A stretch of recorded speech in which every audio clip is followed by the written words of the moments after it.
We thought we had seen it all, from mass murders, psychopaths, hooligans, and serial killers to even presidents. Cops have been on a roll arresting people of all types, but have seen cases where they arrest FBI agents. Were they rightly arrested? And do wrongful arrests of law enforcement officials call for the arrest with heavier punishments? Join us as we check a look at bizarre cases where dumb decisions from cops take them to rather odd position. So why don't we just kick things off with a crossover story of an FBI agent who has been wrongfully jailed? In our first case, the Kansas City, Kansas Police Department detained a former FBI agent for no apparent reason. It was a bizarre and ridiculous incident. As it turned out, Roger Golubski, a former detective, had been falsely accused of assaulting 2 black women between 1998 and 2002. There have been 2 accusations, to be exact. The real question is, however, how did the Kansas City police force allow him to get away with it for so long? Roger Golubski's unsolved case was discovered by the FBI while it was looking into the Kansas City Police Department's behavior. The former detective had a history of sexually assaulting women over the course of his 35-year career as a police officer and had been trading drugs for information. Lamonte McIntyre, a young black man, was accused of committing a double homicide by Golubski during his time as a police officer. McIntyre was ultimately freed after serving 24 years in prison without proper cause as a result. Golubski was taken into custody by the FBI on suspicion of 6 counts of sexually assaulting 2 black women. He has since entered a not guilty plea. Despite the jury rejecting his lawyer's request for release on medical grounds, he was kept in custody for routine medical examination. Black woman Rhonda Tribute, whose corpse was discovered in 1998, was one of Golubski's informants. Her case remains unsolved despite the fact that the investigation was started but never finished.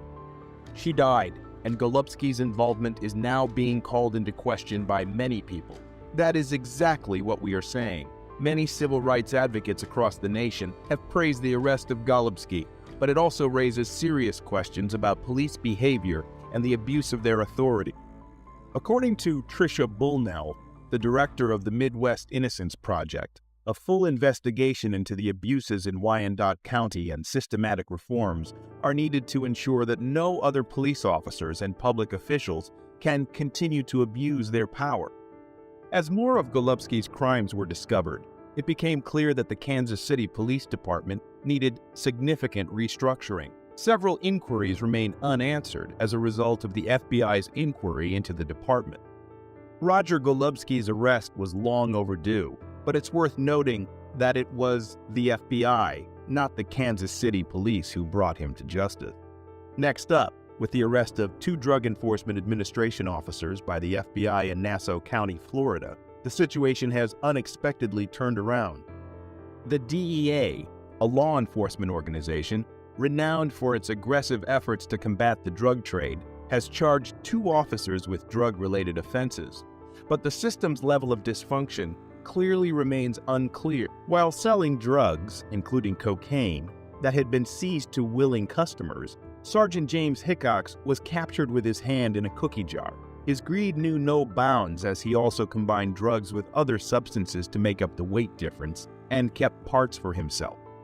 In his bedroom closet, the FBI discovered 3 shoeboxes, each containing $100,000 in cash.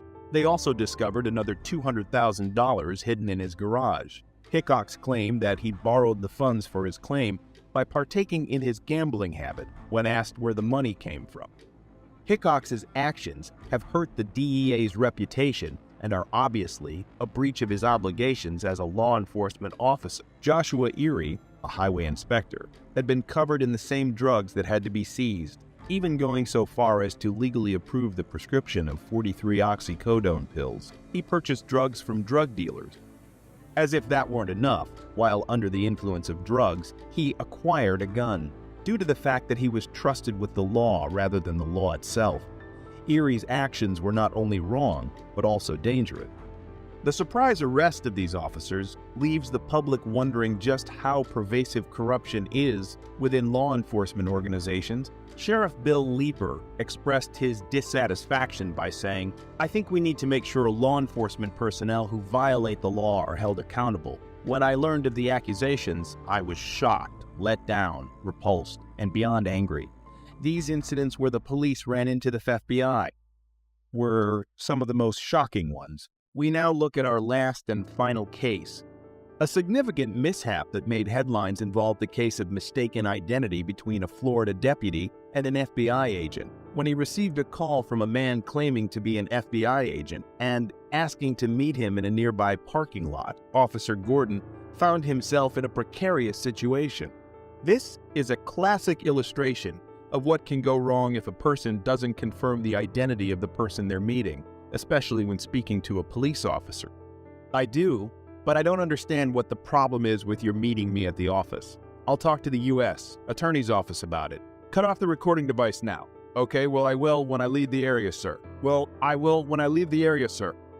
Asked the officer to turn off his recording device. Suspicions should have been aroused. However, Officer Gordon continued to record the conversation, a classic move.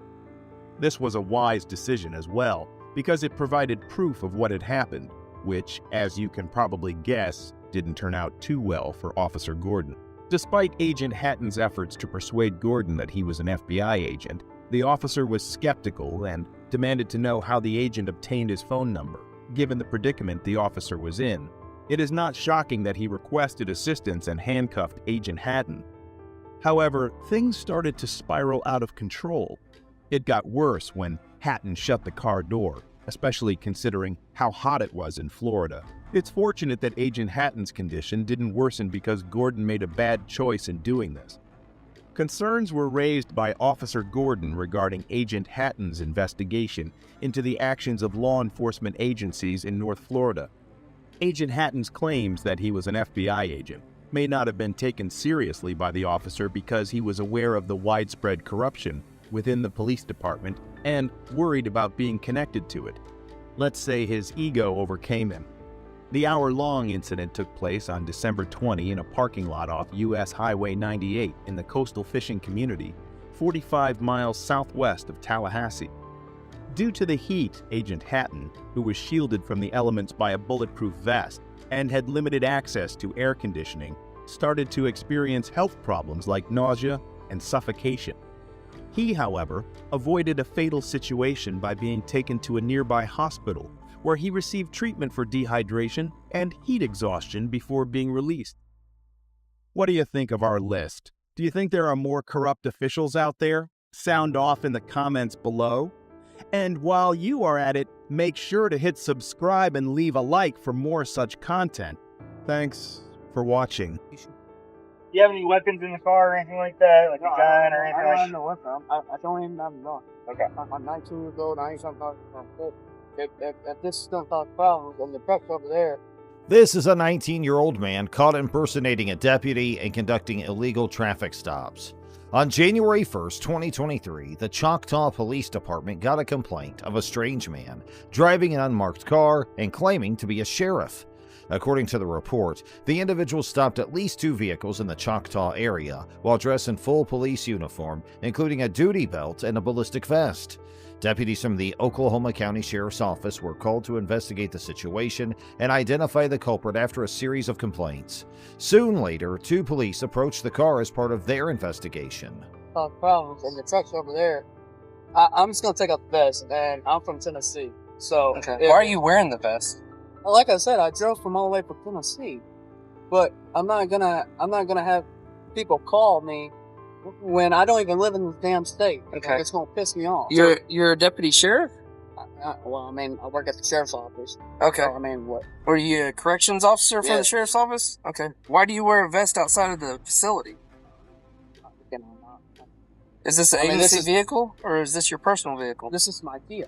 Body camera evidence indicated that the cops who first saw Jones were rightly perplexed and distrustful, as off-duty law enforcement officials wearing uniforms in public is unusual. The guidelines for employee personnel appearance, as stated on the official government website of Oklahoma City, do not specifically prohibit cops from wearing uniforms when not on duty. However, it can be suggested based on the standards for appropriate badge display, which indicate that badges should not be prominently shown while the employee is off-duty. It seems obvious that wearing a uniform as an off-duty police officer would be discouraged as well. Jones was questioned for verification of his claim to be a sheriff, and he falsely stated that his department did not give any documents to validate his position. I understand that. I don't understand what's going on. And you got alcohol in the vehicle. Well, it's not mine. Well, that's beside the point. It's my girlfriend. And I don't drink, so... Well, it doesn't matter. You realize transporting open container, if any of that's opened or partially missing, that it doesn't matter whose it is. If you're in the vehicle with it, you can be arrested for transporting open container. Well, I mean, like I said, it's not... I literally... It's not mine, man. She bought it. She lives up there in Luther. Have you ever heard the phrase of when guys get hemmed up for drugs in their pockets and they say these pants aren't mine? You realize how stupid that is. Okay. So let's stop saying it, all right? I understand. Okay. I want to go on my way. The cop was watching what was going on when he saw an open bottle of alcohol in Mr. Jones's car. When this was brought to Mr. Jones's attention, he said it wasn't his, but the officer said it didn't matter who owned the alcohol because Mr. Jones would be charged with an open container violation if it was found in his car. After this conversation, the officer was worried about the sheriff's patch on Mr. Jones's bulletproof vest. He stressed that Mr. Jones was neither a sheriff nor had the power to make arrests.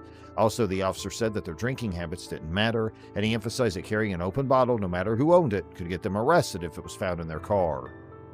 So did you get out of your car or something here in the parking lot? Okay, I got out of the car. Yeah. There was a truck that he looked at me, and that's all I did. I never said anything like law enforcement wise or nothing. He looked at me and he was laughing, so I just like go to his car, and I was like, "Did you need me or something like that?" That's it, and I just like walked away. Okay. The second cop on the scene asked Mr. Jones about the person who was said to be in a truck that Mr. Jones had stopped a few minutes earlier. This person would later be very important to the way things turned out. Mr. Jones said that the person had been looking at him, so he went up to the person and asked what was going on. It's important to note that Mr. Jones's version of what happened was very different from what the department heard, which was that Mr. Jones had pulled people over with bright lights. See if he'll give us a contact number for a supervisor at work or something. I'm going to shut this other door. I wouldn't worry about the jail thing right now. I really don't want to jail with the beer part. Like I said, that it's not in my possession, right? It is in I your mean, possession. It's in your car. By you owning the vehicle, it being in your vehicle, and it sitting beside you, that is considered possession. I understand that. And I've got. I'm gonna try. I mean, we're trying to work with you. I know. Mr. Jones gave the cop permission to search his car and said that he didn't have any problems with it.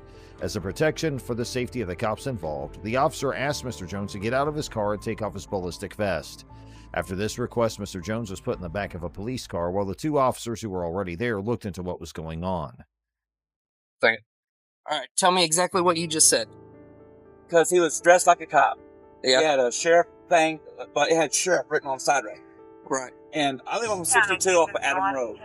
He was sitting in a driveway, 251. right beside 62 Highway. And I pulled up and I was staring at him because he was in a kind of knock-eyed. As the officers continued their investigation, the subject who had initially made the 911 call pulled over in close proximity to them. They engaged in a conversation with the officers, and the entire interaction was recorded on their body cameras. It is worth highlighting that the sequence of events recounted by Mr. Jones differed significantly from the story provided by the subject. Yeah, I already know I'm going to jail. All right. Turn around and face the other way. Put your hand behind your back. You're under arrest for impersonating law enforcement, all right? And then you also have a charge for transporting an open container. Oh, my girlfriend could pick up my phone. Not at this time. You know how long I'm gonna be in jail because I'm from PC. Okay. Based on what the subject had said up to this point, it was clear that Mr. Jones had been pretending to be a police officer and had committed a major crime. The police now had a lot of proof that these claims were true. So the officers did what they needed to do and arrested Mr. Jones for the crime of pretending to be a law enforcement officer. They also told Mr. Jones that he would be charged for having an open container on him. Now, let's move on to the next story. Oh, Mike. Good, how y'all doing? Yeah, she was the driver. He was in the pickup truck. It's all the same. Not hurt or anything? No, I'm good. Okay. Need your license, registration, insurance? That's it. 155 Berkeley, 28 West Virginia. Ocean 9 V Victor 311. Ocean 9 V Victor 311. Split on a silver in color Lexus. Oh. That's silver or tan? Silver. Okay. I was going crazy for a minute. Yeah. I'm good if y'all. You're good. We're good, man. Yep. All right. Yeah, it's up one. Hey, thanks too.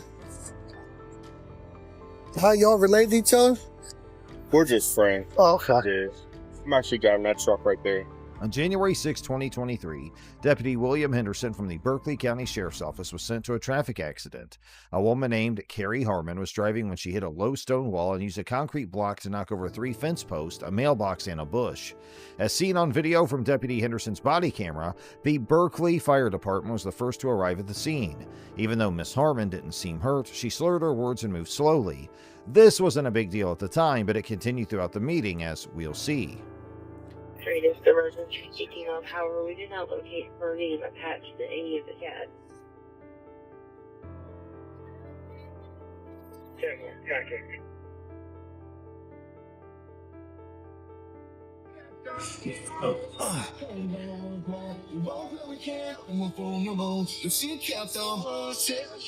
One 14, 130. You make contact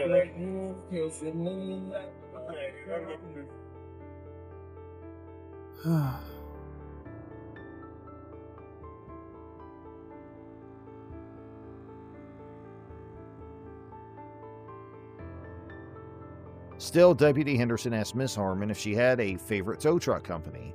She said that her father, Nathan Harmon, would take care of the problem. Nathan Harmon is a Berkeley County sheriff, which suggests that Miss Harmon may be depending on her father's power and influence to stay out of trouble. We'll talk about this a little more later. Then Deputy Henderson went to his police car to check Miss Harmon's pass through dispatch.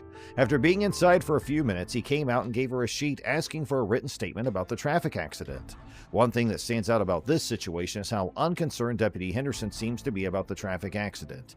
He did not directly ask about the details of what happened, nor did he look into the situation fully. Even though Miss Harmon showed signs that she might have been drunk, no one thought anything of it.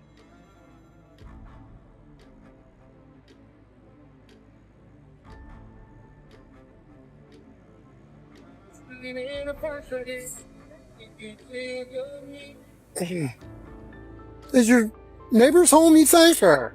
I think she's home. She's a nurse. Okay. I went over there after I got phone 911. Okay. Knocking on the door, ringing her doorbell. But I haven't gotten an answer. She's a nurse, I think, in Winchester. Okay. So I don't know if she's... Yeah, I just gotta leave her some information, that's all. So I see the vehicle, but, so. Yeah, that's the one she regularly drives. Okay. Thank you. Yes. At this point, Deputy Henderson went to the Berkeley County Sheriff's Office and got a digital camera. Officers often use these cameras to take pictures of accident scenes to go along with the written accounts from patients or witnesses. Deputy Henderson did a good job with many of his duties, but he forgot to find out if Miss Harmon was at fault for the accident or if she was drunk, which were both important parts of the investigation. Continuing with the incident, Deputy Henderson walked up to Miss Harmon's car as she was finishing her written statement. The two talked briefly about what happened. During this talk, Miss Harmon made a claim that a deer might have been involved. She said she either veered into the wall while trying to miss the deer or hit the deer on the right side of her car. This should have hit me. I'm telling you. For it to look like that, it's gotta hit me. I saw them up on the right-hand side, and I'm like, oh no. It's either swerve or you hit it. Oh, man. Feel like stuff because you got open shoes on.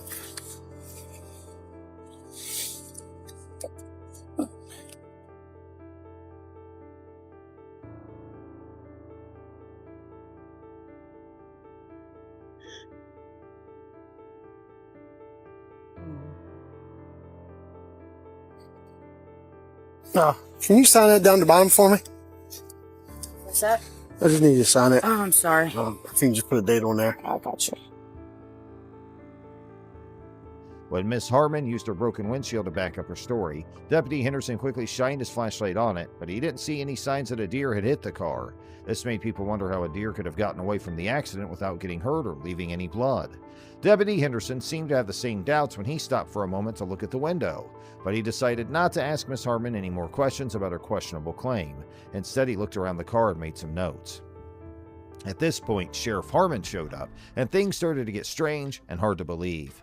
Sheriff Harmon tells Deputy Henderson that there is something he needs to look at inside Miss Harmon's car. Without saying anything, Deputy Henderson gives Sheriff Harmon his lantern and lets him come up to the car and get in. South Carolina law says that what Sheriff Harmon did could be considered messing with evidence, which is a very bad thing to do. To make matters worse, Sheriff Harmon asked Deputy Henderson if his daughter was inebriated, to which Deputy Henderson reacted with laughter, indicating that it did not appear so. Subsequently, Miss Harmon's vehicle was towed away and the scene was cleared.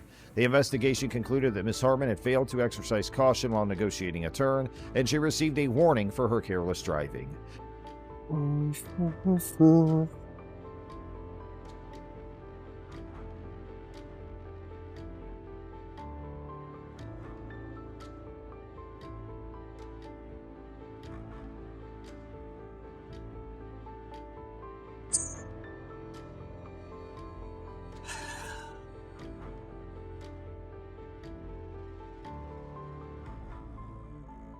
However, the situation took a concerning turn when portions of a Snapchat video shared on Facebook showed Miss Harmon expressing gratitude for her father's presence at the scene, implying that Sheriff Harmon may have intervened in the investigation to protect his daughter from the consequences of driving under the influence. In response to these suspicions, Sheriff Harmon issued a statement a few days later, claiming that he responded to the scene purely to ensure his daughter's well-being and denying any interference or direction given to the investigating officer. The official report released by Deputy Henderson did not indicate any suspicions of drug or alcohol use, and Miss Harmon's driver condition was deemed normal without any effort to confirm her fitness to drive. Notably, the report did not support Miss Harmon's claims of a deer strike, contradicting her written statement that she was following a car when she was hit by a deer on her right passenger side. And now comes our third story. In this story, a group of children in Lorain, Ohio were subjected to police harassment on the excuse of jaywalking. However, further investigations proved that the event was staged by the police officers involved. On February 15, 2023, a 16-year-old kid and his cousin, and a friend, crossed West 27th Street and made their way to the boys' residence. An unmarked police car containing a Lorain police officer and an agent from the Bureau of Alcohol, Tobacco, Firearms, and Explosives drew up to the scene, according to surveillance video from the family security camera. The cops attempted to converse with the lads, but they already were inside the residence and the officers were unable to make contact. Mary Hildreth, the 16-year-old's mother, watched the incident from the front door and approached the cops to inquire about the issue. Notably, the kid showed no symptoms of escaping the cops, instead quietly entering the house when the car arrived. This particular element becomes important as the situation progresses.